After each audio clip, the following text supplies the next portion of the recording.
स्वाहा तत्सवितुर्वरेण्यं भर्गो देवस्य धीमहि धियो यो नः प्रचोदयात्। ओम परमात्मने नमः। उत्शृङ्खलाप्याकृतिकः स्थितिर्धीरस्य राजते न तु संस्पृह चित्तस्य शान्तिर्मूढस्य कृत्रिमः।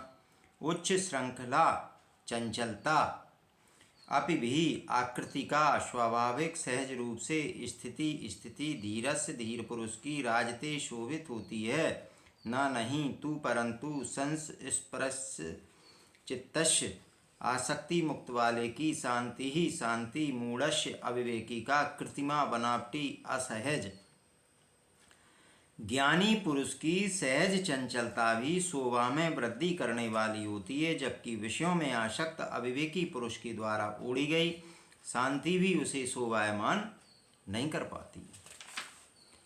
व्यक्ति में चाह है, वासना है, इसी चाह के कारण उसे यह शरीर प्राप्त हुआ है। जिस प्रकार घड़े को तभी बनाया जाता है जब उसमें कुछ भरकर रखना हो, और यदि भरने को कुछ नहीं होता तो घड़े को बनाने की जरूरत ही नहीं पड़ती। इसी प्रकार यदि संसार में कुछ भोगने की, कुछ करने की चाह ही नहीं होती तो यह शरीर ही व्यक्ति को प्राप्त नहीं होता। इच्छा, कामना, वासना आदि मन के गुणधर्म हैं। इच्छा और वासना के कारण ही इस भौतिक संसार का अस्तित्व है।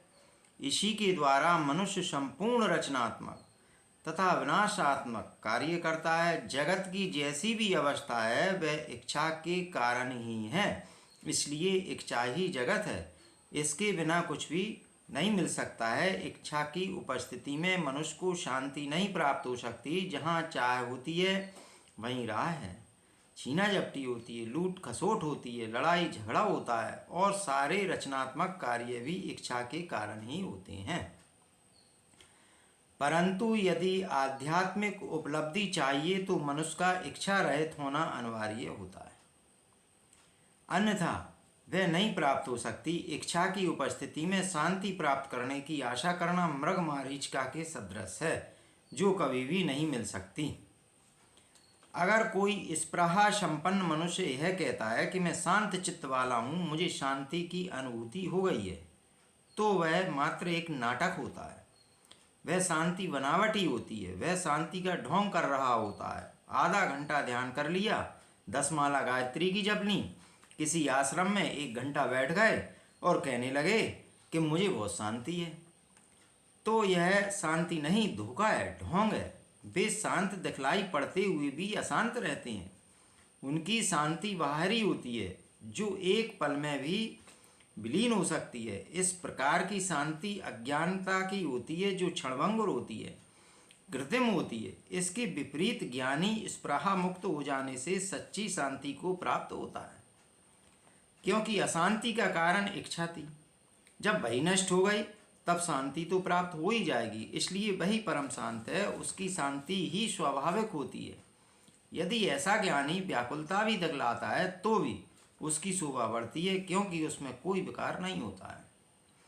उसके पीछे इच्छा वासना नहीं होती। मनुष्य अपने अंदर की गंदगी को छिपाने के लिए बाहरी दिखावा करता है, जिससे वह गंदगी छिप जाए, जबकि यदि वह भीतर से इच्छा हो तो उसे ऐसा करने की आवश्यकता नहीं होती।